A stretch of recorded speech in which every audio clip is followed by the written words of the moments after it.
ITBari পক্ষ থেকে WordPress টিউটোরিয়ালে আজকের পর্বে আপনাদের সবাইকে স্বাগত জানাচ্ছি। আজকের পর্বে আমরা ওয়ার্ডপ্রেসের একটি নতুন বিষয় সম্পর্কে পরিচিত হব। গত পর্বে আমরা যে style.css ফাইলটিকে যেভাবে কল করেছিলাম এবং বলেছিলাম যে this is not the correct way, এটা স্টাইল কল করার সঠিক ওয়ে নয়। তো সঠিক ওয়েতে আমরা কিভাবে কল করতে পারি সেটা দেখব। তো ওয়ার্ডপ্রেসের লেটেস্ট ভার্সনগুলোতে স্টাইল শীট কল করার জন্য আমাদের আরেকটি রুলস ফলো করতে হয়। সেটার জন্য আমাদের একটি ফাইল প্রয়োজন। সেটি হচ্ছে functions.php। দেখুন, একটি ওয়ার্ডপ্রেস সাইটে বিভিন্ন ফাংশন থাকবে, এটাই স্বাভাবিক। বিভিন্ন ফাংশন আমাদের সুবিধা মতো, আমাদের কাস্টমাইজেবল বিভিন্ন ফাংশন আমাদের প্রয়োজন হবে। তো এই ফাংশনগুলো কন্ট্রোল করার জন্য আমরা খুব ইজিলি functions.php নামে একটি ফাইল ক্রিয়েট করতে পারি। তো এর জন্য আমরা এখানে একটি ফাইল ক্রিয়েট করব, সেটার নাম আমাদেরকে এখানে দিতে হবে functions.php। functions.php। বানানের দিকে অবশ্যই সতর্ক থাকতে হবে। আমি বলে দিচ্ছি যে নতুন অবস্থায় আপনি যখন কোডিং শিখবেন, আপনার এই বানানের সামান্যতম ভুলের জন্য আপনাকে এটা অনেক কষ্টে ফেলাবে এবং আপনি অনেক চেষ্টা করবেন, অনেক কিছু ঘাটাঘাটি করবেন, দেখবেন হচ্ছে না, কিন্তু একসময় শেষে গিয়ে দেখবেন বানানে ভুলের জন্য সেটা হয়নি। সো বানানের দিকে অবশ্যই আপনাকে সতর্ক থাকতে হবে। এটা হচ্ছে functions.php, নট function.php। তো এটাকে আমরা edit with notepad plus plus দিয়ে ওপেন করছি। তো এখন এর মধ্যে আমাদের style.css এর জন্য আমাদের কোড ইনক্লুড করতে হবে। তো আজকে আমরা যে কোডটা শিখবো, তো যেহেতু আমরা স্টাইলটাকে ফাংশন দিয়ে কল করব, সো আমরা এখানে এটা রাখছি না, এটা ডিলিট করে দেই। রিফ্রেশ করি, দেখবো আমাদের স্টাইলটা চলে গেছে। যেহেতু আমরা ডিলিট করে দিয়েছি, তো আমরা ফাংশন দিয়ে এখন এটাকে কল করা শিখবো। তো আজকে আমরা যে ফাংশনটি শিখবো সেটি হচ্ছে wp enqueue script। এটা ওয়ার্ডপ্রেসের এমন একটি চমৎকার ফাংশন যেটা দিয়ে আপনি আপনার ওয়েবসাইটের যাবতীয় স্টাইল শিট, যাবতীয় জাভাস্ক্রিপ্ট যেগুলো আপনাকে বাইরে থেকে কল করতে হয়, সেই ফাইলগুলো আপনি খুব স্মুথলি কন্ট্রোল করতে পারবেন। এবং এটা এতটাই চমৎকার যে এটা আপনি একটা মাত্র জায়গা থেকে, মানে function.php এর একটা মাত্র ফাংশন থেকে আপনি এগুলো সবগুলোকে খুব সুন্দরভাবে অর্গানাইজ করতে পারবেন। বিভিন্ন ফাংশনাবিলিটি এবং কোনটা কোথায় যাবে এই বিষয়গুলো আপনি খুব চমৎকারভাবে এখানে দিতে পারবেন। এই ফাংশন ডট যে এনকিউ স্ক্রিপ্টের যে আমরা কথা বললাম, এটা আপনাকে অবশ্যই আমাদের যাবতীয় ইনফরমেশন এখানে যা কিছু রয়েছে ফাংশন ডট পিএইচপির মধ্যে রাখতে হবে। তো এই ক্ষেত্রে আমি একটা কথা আপনাকে বলে দিচ্ছি, এই যে দেখুন ফাংশনস ডট পিএইচপির মধ্যে আমরা পিএইচপি শুরু করতেছি, শেষ করতেছি। তো functions ডট পিএইচপি এটা এমন একটা ফাইল, এইখানে শুধুমাত্র পিওর পিএইচপি ছাড়া অন্য কিছুই আমরা লিখবো না, কখনোই লিখবো না। যেমন এখানে কোনো এইচটিএমএল লিখবো না, এখানে কোনো সিএসএস লিখবো না, এখানে পিওর পিএইচপি লেখা হবে এবং শুধু পিএইচপির ফাংশন লেখা হবে। তো এই ধরনের ফাইলগুলোতে যেখানে শুধুমাত্র পিওর পিএইচপি লেখা হয়, আপনি চাইলে পিএইচপি এটা ক্লোজ করতেও পারেন অথবা পিএইচপি ক্লোজ নাও করতে পারেন। তবে আমি অধিকাংশ এক্সপার্টকে দেখেছি তারা কখনো পিএইচপি এইভাবে ক্লোজ করে না, এটা এইভাবে রাখে। তো আমরা এখানে পিএইচপিটাকে ক্লোজ করছি না। সো আমরা এখানে একটি ফাংশন ক্রিয়েট করব যে যে ফাংশনটা আমাদের এই এনকিউ স্ক্রিপ্টটাকে কাজ করবে। তো ফাংশন লেখার রুলস হচ্ছে এরকম, আপনাকে প্রথমে ফাংশন লিখতে হবে, ফাংশনের একটি নাম দিতে হবে। তো আমরা এখানে ফাংশনের যে কোনো একটি নাম দিই, যেমন কলিং স্টাইলস। আমরা ফাংশনের একটি নাম দিচ্ছি কলিং স্টাইলস। আমরা আমাদের যে কোনো নাম দিতে পারি অথবা কলিং স্টাইল না দিয়ে মূলত স্টাইল শিট, জাভাস্ক্রিপ্ট এগুলোকে এক একটা ওয়েবসাইটের রিসোর্স বলা হয়। সো আমরা এটাকে কলিং রিসোর্সেস নাম দেই, তাহলে এটা অনেকটা লজিক্যাল শোনা যাবে। তো কলিং রিসোর্সেস এবং দেন আমাদের কার্লি ব্রেসেসের মধ্যে আমাদের ফাংশনের যাবতীয় তথ্য রাখতে হয় এবং ফাংশনটাকে ওয়ার্ক করানোর জন্য আমাদেরকে একটি অ্যাকশন ফাইল অ্যাড করতে হয়। এটা আমরা চাইলে ফাংশনের ওপরে অ্যাড করতে পারি, নিচেও অ্যাড করতে পারি, দ্যাট ডাজন্ট ম্যাটার। এবং অ্যাড অ্যাকশন করে দিতে হয়। অ্যাড অ্যাকশনের মধ্যে আমরা বিভিন্ন প্যারামিটার পাস করব। ইন জেনারেল আমাদের দুটো প্যারামিটার পাস করতে হয়। প্রথম এই প্যারামিটারটিতে আমাদের ফাংশনের ধরনটা, ফাংশনটা কি কাজ করবে সেটা দিতে হয় এবং সেকেন্ড প্যারামিটারটার মধ্যে আমাদের দিতে হয় যে ফাংশনের নামটা। তো আমরা একটু প্র্যাকটিক্যাল করি, তাহলে আমরা বুঝতে পারবো। তো আমাদের স্টাইল শীট কল করানোর জন্য আমাদের যে ফাংশনটা এখানে আমাদের ইউজ করব সেটি হচ্ছে wp enqueue style। এটার মাধ্যমে আমরা স্টাইল শীট কল করব এবং এর মধ্যে বিভিন্ন প্যারামিটার পাস করে আমরা স্টাইল শীট গুলোকে আমরা কল করতে পারি। যেমন এর প্যারামিটার প্রথমে আমরা এটা টাইপটাকে দিতে হবে যে এটা কি হবে, এটার একটা ইউনিক নেম দিতে হবে। আমরা যে স্টাইলটা কল করছি সেটার একটা ইউনিক নেম, যেটা কি টাইপের, এখানে আছে স্টাইল, আমরা স্টাইল এখানে লিখে দিয়েছি। তো এরপরে আমাদের যে প্যারামিটারটা আছে সেখানে আমাদের স্টাইল শিটের ইউআরএল, মানে এই স্টাইল শিটটা কোন লোকেশন থেকে পাবে সেটা।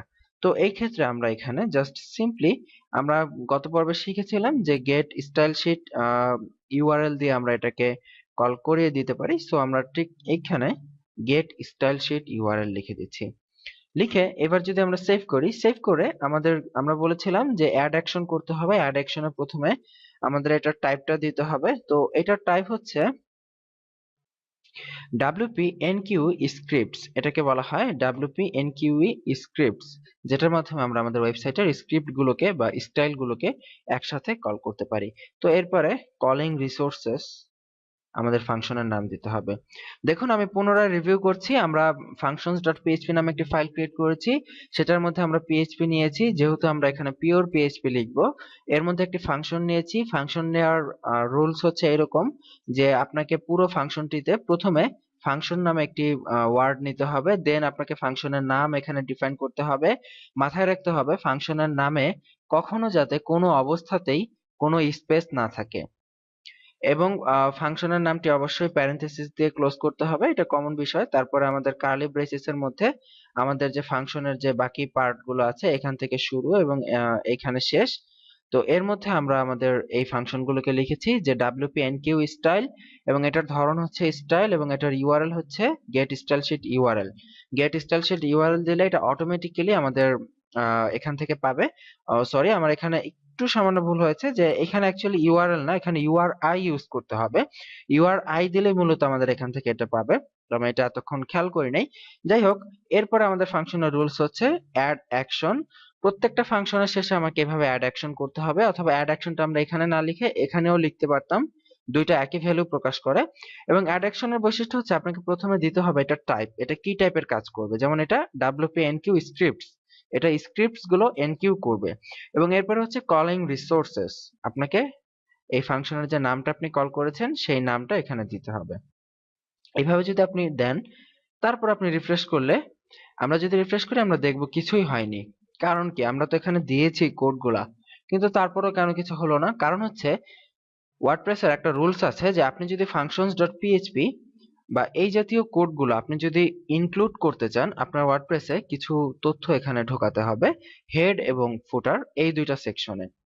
তো এটা ইনক্লুড করার জন্য এখানে আপনাকে আরো একটা কথা বলে নেই, আপনাদের নিশ্চয়ই স্মরণ আছে আমরা যখন ওয়ার্ডপ্রেসের অন্যান্য থিমগুলো অ্যাক্টিভ করেছিলাম বেসিক ওয়ার্ডপ্রেস টিউটোরিয়ালে, আমরা দেখতে পেয়েছিলাম আমাদের ওয়েবসাইটটি ব্রাউজ করার সময় উপরে এরকম অ্যাডমিন বার ছিল যখন আমরা লগ ইন অবস্থায় ছিলাম।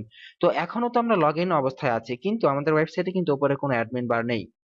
তো এর কারণ হচ্ছে আমরা এই আমাদের ওয়েবসাইটে কিছু এখানে ইনফরমেশন এখানে অ্যাড করতে হবে, যেটাকে অ্যাকচুয়ালি অনেকে হুক বলে থাকে।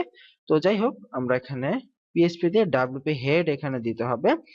WP হেড দিলে আমাদের হেড সেকশনে আমরা স্টাইল বা জাভাস্ক্রিপ্ট যেটা হোক আমরা এখানে ইনক্লুড করতে পারবো। তো ঠিক একইভাবে আমরা যদি ফুটার সেকশনে কিছু এখানে ইনক্লুড করতে চাই, ঠিক বডির পূর্বে আমাদেরকে এখানে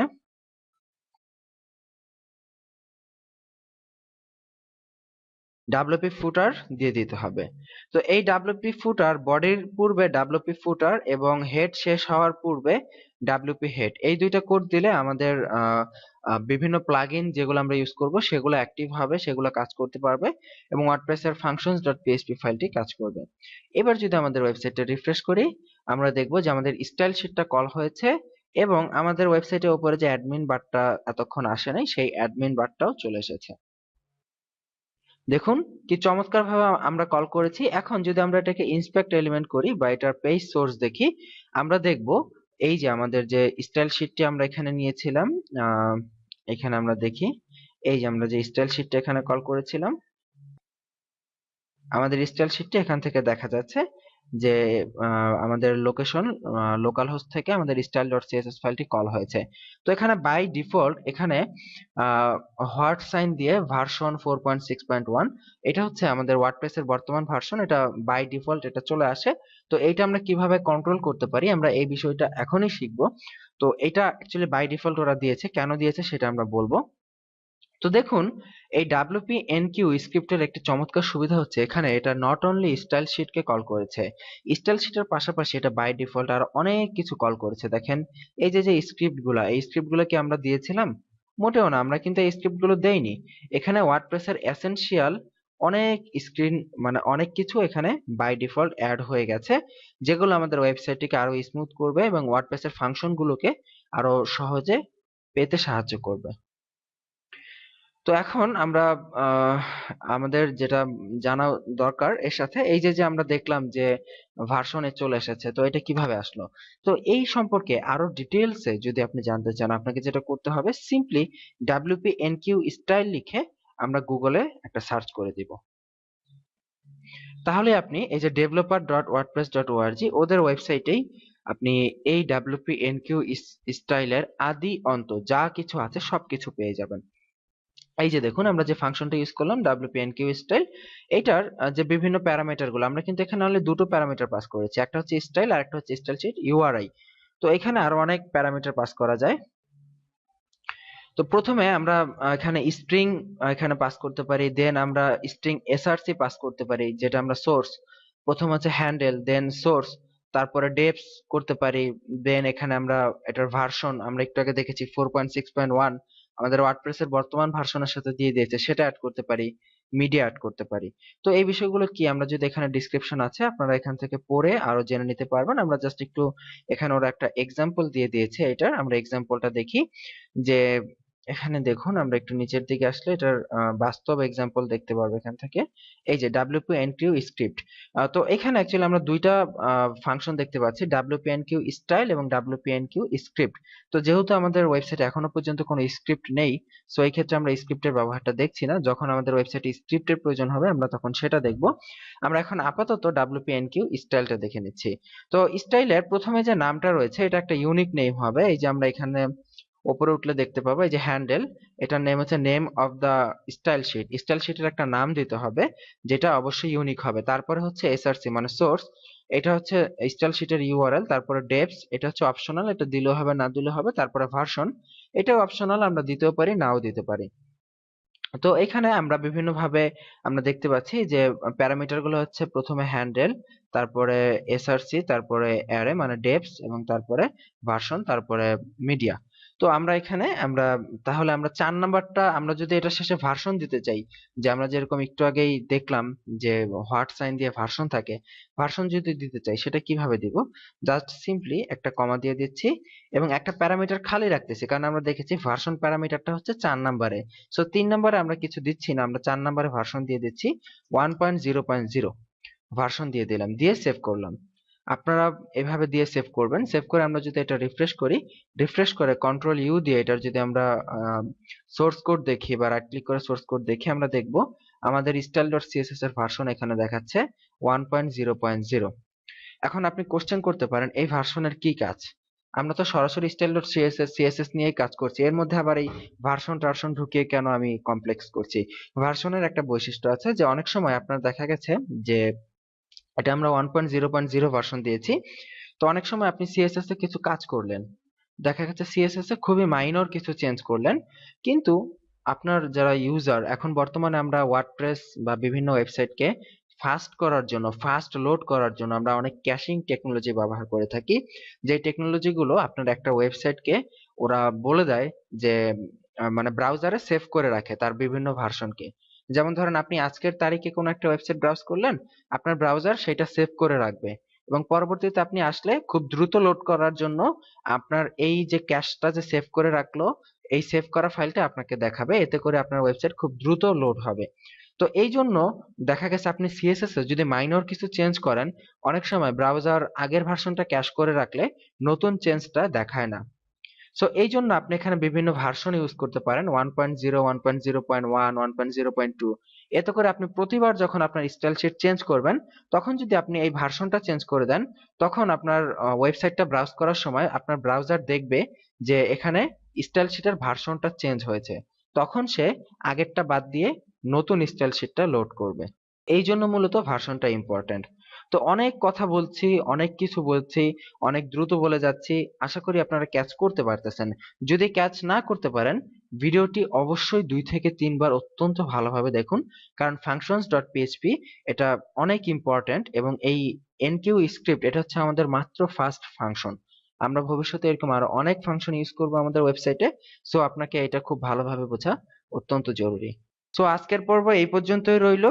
আপনি যদি মনে করে থাকেন যে এনকিউ স্টাইল আমরা যেটা ওয়ার্ডপ্রেসের ডেভেলপার সাইটে যেটা দেখালাম আপনার কাছে অত্যন্ত জটিল মনে হয়, তাহলে আপনি খুব সিম্পলি আমাদের এই প্যাটার্নটি মনে রাখুন যে স্ক্রিপ্ট স্টাইল কল করার জন্য আমাদেরকে প্রথমে স্টাইলের একটা ইউনিক নেম দিতে হবে, এবং এইখানে যদি একাধিক স্টাইল শিট থাকে সেই ক্ষেত্রে আমরা এটা একাধিক লাইন নিব, এইভাবে আমরা ডুপ্লিকেট করে একাধিক লাইন নিব, কিন্তু এই নামটা এবং এই নামটা কোনো অবস্থাতেই সেম হওয়া যাবে না। এই দুইটা নাম অবশ্যই ইউনিক থাকতে হবে, আলাদা আলাদা।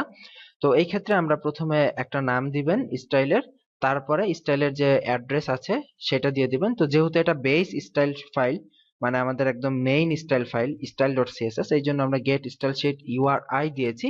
এক্ষেত্রে মনে রাখবেন এটা কিন্তু কখনোই ইউআরএল ইউজ করা যাবে না, এখানে অবশ্যই ইউআরআই ব্যবহার করতে হবে। এবং তারপর আমরা একটা প্যারামিটার খালি রেখেছি, যেহেতু এই প্যারামিটার আমাদের দরকার নেই, ডেপস এটা দরকার নেই। এবং তারপরে আমরা আমাদের ভার্সনটা ডিক্লেয়ার করে দিয়েছি, স্টাইল শিটের কোন ভার্সনটা পাবে। এবং শেষে অ্যাড অ্যাকশন থেকে আমাদের এনকিউ স্ক্রিপ্টস এবং কলিং রিসোর্সেস, বাস এটা করে দিলে আমাদের স্টাইলটা ফাইনাল। এবং আমরা যদি ফাইনাল আমাদের ওয়েবসাইটটা লোড করি আমরা দেখবো আমাদের সবকিছু এখন ওকে আছে। তো আমাদের ওয়েবসাইটে আমরা এতক্ষণ পর্যন্ত কি কি কাজ করেছি, আমরা এই টাইটেলটাকে আমরা ডাইনামিক করেছি, ওয়েবসাইটের কিছু মেটা ইনফরমেশন বা হেডের কিছু ইনফরমেশন ডাইনামিক করেছি, এই কাজগুলোই আমাদের আপাতত হয়েছে। তো আমাদের এখনো ডাইনামিক করা বাদ আছে ওপরের এই অংশগুলো, মেনু, কন্টেন্ট, সাইডবার, ফুটার, দেন এই মেনুগুলা। তো আমরা এগুলো একটা একটা করে ডাইনামিক করে ফেলবো। তো আজকের পর্ব এই পর্যন্তই, আগামী পর্বের আমন্ত্রণ রইল। ভালো থাকবেন সবাই, আল্লাহ হাফেজ।